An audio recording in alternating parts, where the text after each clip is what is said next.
पश्चाताप ही पाप करने वाले पापियों के लिए सबसे बड़ा प्रायश्चित है। सत्पुरुषों ने सबके लिए प्रायश्चित को ही समस्त पापों का शोधक बताया है। जो पुरुष विधि पूर्वक प्रायश्चित करके निर्भय हो जाता है पर अपने कुकर्म के लिए प्रायश्चित नहीं करता, उसे प्रायः उत्तम गति नहीं प्राप्त होती। परंतु जिसे अपने कुकृत्य पर हार्दिक पश्चाताप होता है, वह अवश्य उत्तम गति का भागी होता है, इसमें संशय नहीं। इस शिव पुराण की कथा सुनने से जैसी चित्त शुद्धि होती है, वैसी दूसरे उपायों से नहीं होती। जैसे दर्पण साफ करने पर निर्मल हो जाता है, उसी प्रकार इस शिव पुराण की कथा से चित्त अत्यंत शुद्ध हो जाता है, इसमें संशय नहीं है। मनुष्यों के शुद्ध चित्त में जगदम्बा पार्वती सहित भगवान शिव विराजमान रहते हैं। इससे वह विशुद्धात्मा पुरुष श्री सांब सदा शिव के पद को प्राप्त होता है। इस उत्तम कथा का श्रवण समस्त मनुष्यों के लिए कल्याण का बीज है। अतः यथोचित शास्त्रोक्त मार्ग से इसकी आराधना तथा सेवा करनी चाहिए। यह भव बंधन रूपी रोग का नाश करने वाली है। भगवान शिव की कथा को सुनकर फिर अपने हृदय में उसका मनन एवं निधिध्यासन करना चाहिए। इससे पूर्णतया चित्त शुद्ध हो जाता है। चित्त शुद्धि होने से महेश्वर की भक्ति अपने दोनों पुत्रों ज्ञान और वैराग्य के साथ निश्चय ही प्रकट होती है। तत्पश्चात महेश्वर के अनुग्रह से दिव्य मुक्ति प्राप्त होती है। जो मुक्ति से वंचित है उसे पशु समझना चाहिए, क्योंकि उसका चित्त माया के बंधन में आसक्त है। वह निश्चय ही संसार बंधन से मुक्त नहीं हो पाता। ब्राह्मण पत्नी, इसलिए तुम विषयों से मन को हटा लो और भक्ति भाव से भगवान शंकर की इस परम पावन कथा को सुनो। परमात्मा शंकर की इस कथा को सुनने से तुम्हारे चित्त की शुद्धि होगी और इससे तुम्हें मोक्ष की प्राप्ति हो जाएगी। जो निर्मल चित्त से भगवान शिव के चरणाविंदों का चिंतन करता है, उसकी एक ही जन्म में मुक्ति हो जाती है। यह मैं तुमसे सत्य सत्य कहता हूं। सूत जी कहते हैं, शौनक, इतना कहकर वे श्रेष्ठ शिव भक्त ब्राह्मण चुप हो गए। उनका हृदय करुणा से आर्द्र हो गया। वे शुद्ध चित्त महात्मा भगवान शिव के ध्यान में मग्न हो गए। तदंतर बिंदुक की पत्नी चंचुला मन ही मन प्रसन्न हो उठी। ब्राह्मण का उक्त उपदेश सुनकर उसके नेत्रों में आनंद के आंसू छलक आए थे। वह ब्राह्मण पत्नी चंचुला हर्ष भरे हृदय से उन श्रेष्ठ ब्राह्मण के दोनों चरणों में गिर पड़ी और हाथ जोड़कर बोली, मैं कृतार्थ हो गई। तत्पश्चात उठकर वैराग्य युक्त उत्तम बुद्धि वाली वह स्त्री, जो अपने पापों के कारण आतंकित थी, उन महान शिव भक्त ब्राह्मण से हाथ जोड़कर गदगद वाणी में बोली, ब्राह्मण, शिव भक्तों में श्रेष्ठ स्वामिन, आप धन्य हैं। परमार्थदर्शी हैं और सदा परोपकार में लगे रहते हैं। साधो, इसलिए श्रेष्ठ साधु पुरुषों में प्रशंसा के योग्य हैं। मैं नरक के समुद्र में घिर रही हूं, आप मेरा उद्धार कीजिए, उद्धार कीजिए। पौराणिक अर्थ तत्व से संपन्न जिस सुंदर शिव पुराण की कथा को सुनकर मेरे मन में संपूर्ण विषयों से वैराग्य उत्पन्न हो गया, उसी इस शिव पुराण को सुनने के लिए इस समय मेरे मन में बड़ी श्रद्धा हो रही है। सूत जी कहते हैं, ऐसा कहकर हाथ जोड़ उनका अनुग्रह पाकर चंचुला उस शिव पुराण की कथा को सुनने की इच्छा मन में लिए उन ब्राह्मण देवता की सेवा में तत्पर हो वहां रहने लगी। तदंतर शिव भक्तों में श्रेष्ठ और शुद्ध बुद्धि वाले उन ब्राह्मण देव ने उसी स्थान पर उस स्त्री को शिव पुराण की उत्तम कथा सुनाई। इस प्रकार उस गोकर्ण नामक महाक्षेत्र में उन्हीं श्रेष्ठ ब्राह्मण से उसने शिव पुराण की वह परम उत्तम कथा सुनी, जो भक्ति, ज्ञान और वैराग्य को बढ़ाने वाली तथा मुक्ति देने वाली है। उस परम उत्तम कथा को सुनकर वह ब्राह्मण पत्नी अत्यंत कृतार्थ हो गई।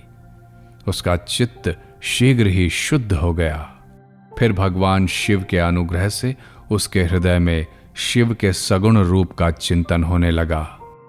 इस प्रकार उसने भगवान शिव में लगी रहने वाली उत्तम बुद्धि पाकर शिव के सच्चिदानंदमय स्वरूप का बारंबार चिंतन आरंभ किया। तत्पश्चात समय के पूरे होने पर भक्ति, ज्ञान और वैराग्य से युक्त हुई चंचुला ने अपने शरीर को बिना किसी कष्ट के त्याग दिया। इतने में ही त्रिपुर शत्रु भगवान शिव का भेजा हुआ एक दिव्य विमान द्रुत गति से वहां पहुंचा, जो उनके अपने गणों से संयुक्त और भांति भांति के शोभा साधनों से संपन्न था। चंचुला उस विमान पर आरूढ़ हुई और भगवान शिव के श्रेष्ठ पार्षदों ने उसे तत्काल शिवपुरी में पहुंचा दिया। उसके सारे मल धुल गए थे। वह दिव्य रूप धारिणी दिव्यांगना हो गई थी। उसके दिव्य अव्यय उसकी शोभा बढ़ाते थे। मस्तक पर अर्धचंद्र का मुकुट धारण किए वह गौरांगी देवी शोभाशाली दिव्य आभूषणों से विभूषित थी। शिवपुरी में पहुंचकर उसने सनातन देवता त्रिनेत्रधारी महादेव जी को देखा। सभी मुख्य मुख्य देवता उनकी सेवा में खड़े थे। गणेश, भृंगी, नंदीश्वर तथा वीरभद्रेश्वर आदि उनकी सेवा में उत्तम भक्ति भाव से उपस्थित थे। उनकी अंग कांति करोड़ों सूर्यों के समान प्रकाशित हो रही थी। कंठ में नील चिन्ह शोभा पाता था। 5 मुख और प्रत्येक मुख में 3-3 नेत्र थे। मस्तक पर अर्धचंद्राकार मुकुट सुशोभित था। उन्होंने अपने वामांग भाग में गौरी देवी को बिठा रखा था, जो विद्युत पुंज के समान प्रकाशित थीं। गौरीपति महादेव जी की कांति कपूर के समान गौर थी। उनका सारा शरीर श्वेत भस्म से भासित था। शरीर पर श्वेत वस्त्र शोभा पा रहे थे। इस प्रकार परम उज्ज्वल भगवान शंकर का दर्शन करके वह ब्राह्मण पत्नी चंचुला बहुत प्रसन्न हुई। अत्यंत प्रीति युक्त होकर उसने बड़ी उतावली के साथ भगवान को बारंबार प्रणाम किया। फिर हाथ जोड़कर वह बड़े प्रेम, आनंद और संतोष से युक्त हो विनीत भाव से खड़ी हो गई। उसके नेत्रों से आनंद अश्रुओं की अविरल धारा बहने लगी तथा संपूर्ण शरीर में रोमांच हो गया। उस समय भगवती पार्वती और भगवान शंकर ने उसे बड़ी करुणा के साथ अपने पास बुलाया और सौम्य दृष्टि से उसकी ओर देखा। पार्वती जी ने तो दिव्य रूप धारिणी बिंदुक प्रिया चंचुला को प्रेम पूर्वक अपनी सखी बना लिया। वह उस परमानंदन ज्योति स्वरूप सनातन धाम में अविचल निवास पाकर दिव्य सौख्य से संपन्न हो अक्षय सुख का अनुभव करने लगी।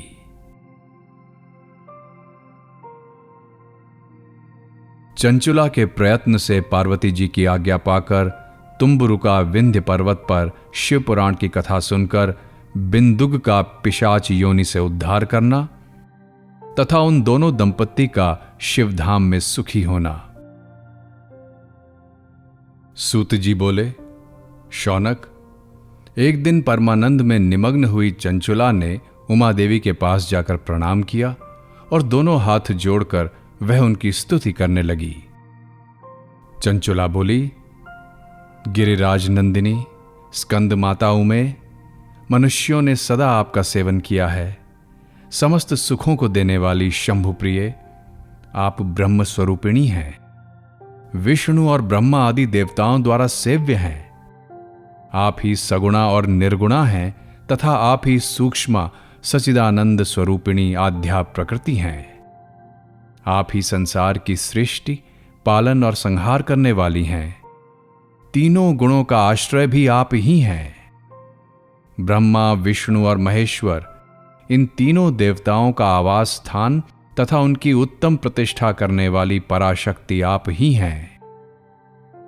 सूत जी कहते हैं, शौनक, जिसे सद्गति प्राप्त हो चुकी थी, वह चंचला इस प्रकार महेश्वर पत्नी उमा की स्तुति करके सिर झुकाए चुप हो गई। उसके नेत्रों में प्रेम के आंसू उमड़ आए थे।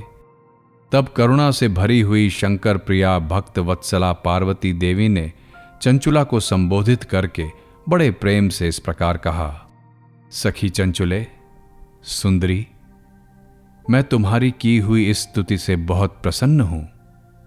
बोलो, क्या वर मांगती हो? तुम्हारे लिए मुझे कुछ भी अदेय नहीं है। चंचुला बोली, निष्पाप गिरिराज कुमारी, मेरे पति बिंदुग्ध इस समय कहां हैं, उनकी कैसी गति हुई है, यह मैं नहीं जानती। कल्याणमयी दीन वत्सले, मैं अपने उन पतिदेव से जिस प्रकार संयुक्त हो सकूं वैसा ही उपाय कीजिए। महेश्वरी, महादेवी, मेरे पति एक शूद्र जातीय वैश्या के प्रति आसक्त थे और पाप में ही डूबे रहते थे। उनकी मृत्यु मुझसे पहले ही हो गई थी। न जाने वे किस गति को प्राप्त हुए। पार्वती बोली, बेटी, तुम्हारा बिंदुग नाम वाला पति बड़ा पापी था। उसका अंतःकरण बड़ा ही दूषित था। वैश्या का उपभोग करने वाला वह महामूढ़ मरने के बाद नरक में पड़ा, अगणित वर्षों तक नरक में नाना प्रकार के दुख भोग कर वह पापात्मा अपने शेष पाप को भोगने के लिए विंध्य पर्वत पर पिशाच बना हुआ है। इस समय वह पिशाच अवस्था में ही है और नाना प्रकार के क्लेश उठा रहा है। वह दुष्ट वहीं वायु पीकर रहता है और सदा सब प्रकार के कष्ट सहता है। सूत जी कहते हैं, शौनक, गौरी देवी की यह बात सुनकर उत्तम व्रत का पालन करने वाली चंचुला उस समय पति के महान दुख से दुखी हो गई।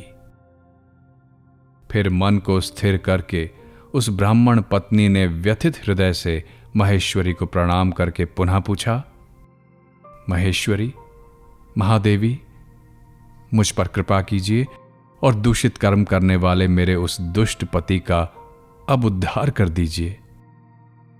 देवी, कुत्सित बुद्धि वाले मेरे उस पापात्मा पति को किस उपाय से उत्तम गति प्राप्त हो सकती है, यह शीघ्र बताइए। आपको नमस्कार है। तुम्हारा पति यदि शिव पुराण की पुण्यमयी उत्तम कथा सुने तो सारी दुर्गति को पार करके वह उत्तम गति का भागी हो सकता है। अमृत के समान मधुर अक्षरों से युक्त गौरी देवी का यह वचन आदरपूर्वक सुनकर चंचुला ने हाथ जोड़ मस्तक झुकाकर उन्हें बारंबार प्रणाम किया और अपने पति के समस्त पापों की शुद्धि तथा उत्तम गति की प्राप्ति के लिए पार्वती देवी से यह प्रार्थना की कि मेरे पति को शिव पुराण सुनाने की व्यवस्था होनी चाहिए। उस ब्राह्मण पत्नी के बारंबार प्रार्थना करने पर शिवप्रिया गौरी देवी को बड़ी दया आ गई। उन भक्त वत्सला महेश्वरी गिरिराज कुमारी ने भगवान शिव की उत्तम कीर्ति का गान करने वाले गंधर्वराज तुम्बुरु को बुलाकर उनसे प्रसन्नतापूर्वक इस प्रकार कहा, तुम्बुरो, तुम्हारी भगवान शिव में प्रीति है। तुम मेरे मन की बातों को जानकर मेरे अभीष्ट कार्यों को सिद्ध करने वाले हो। इसलिए मैं तुमसे एक बात कहती हूं, तुम्हारा कल्याण हो। तुम मेरी इस सखी के साथ शीघ्र ही विंध्य पर्वत पर जाओ। वहां एक महाघोर और भयंकर पिशाच रहता है। उसका वृत्तांत तुम आरंभ से ही सुनो। मैं तुमसे प्रसन्नतापूर्वक सब कुछ बताती हूं। पूर्व जन्म में वह पिशाच बिंदुग नामक ब्राह्मण था। मेरी इस सखी चंचुला का पति था, परंतु वह दुष्ट वैश्यागामी हो गया। स्नान संध्या आदि नित्य कर्म छोड़कर अपवित्र रहने लगा। क्रोध के कारण उसकी बुद्धि पर मूढ़ता छा गई थी। वह कर्तव्य का विवेक नहीं कर पाता था। अभक्ष्य भक्षण, सज्जनों से द्वेष और दूषित वस्तुओं का दान लेना, यही उसका स्वाभाविक कर्म बन गया था। वह अस्त्र शस्त्र लेकर हिंसा करता, बाएं हाथ से खाता, दीनों को सताता और क्रूरतापूर्वक पराये घरों में आग लगा देता था। चांडालों से प्रेम करता और प्रतिदिन वैश्या के संपर्क में रहता था। वह पापी अपनी पत्नी का परित्याग करके दुष्टों के संग में ही आनंद मानता था। वह मृत्यु पर्यंत दुराचार में ही फंसा रहा। फिर अंतकाल आने पर उसकी मृत्यु हो गई। वह पापियों के भोग स्थान घोर यमपुर में गया और वहां बहुत से नरकों का उपभोग करके वह दुष्टात्मा जीव इस समय विंध्य पर्वत पर पिशाच बना हुआ है। वहीं वह दुष्ट पिशाच अपने पापों का फल भोग रहा है। तुम उसके आगे यत्नपूर्वक शिव पुराण की उस दिव्य कथा का प्रवचन करो जो परम पुण्यमयी तथा समस्त पापों का नाश करने वाली है। शिव पुराण की कथा का श्रवण सबसे उत्कृष्ट पुण्य कर्म है। उससे उसका हृदय शीघ्र ही समस्त पापों से शुद्ध हो जाएगा और वह प्रेत योनि का परित्याग कर देगा। उस दुर्गति से मुक्त होने पर बिंदुक नामक पिशाच को मेरी आज्ञा से विमान पर बैठाकर तुम भगवान शिव के समीप ले जाओ। सूत जी कहते हैं, शौनक, महेश्वरी उमा के इस प्रकार आदेश देने पर गंधर्वराज तुम्बुरु मन ही मन बड़े प्रसन्न हुए। उन्होंने अपने भाग्य की सराहना की। तत्पश्चात उस पिशाच की सती साध्वी पत्नी चंचुला के साथ विमान पर बैठकर नारद के प्रिय मित्र तुम्बुरु वेगपूर्वक विंध्यांचल पर्वत पर गए, जहां वो पिशाच रहता था। वहां उन्होंने उस पिशाच को देखा। उसका शरीर विशाल था, थोड़ी बहुत बड़ी थी। वह कभी हंसता, कभी रोता और कभी उछलता था। उसकी आकृति बड़ी विकराल थी। भगवान शिव की उत्तम कीर्ति का गान करने वाले महाबली तुम्बुरु ने उस अत्यंत भयंकर पिशाच को पाशों द्वारा बांध लिया।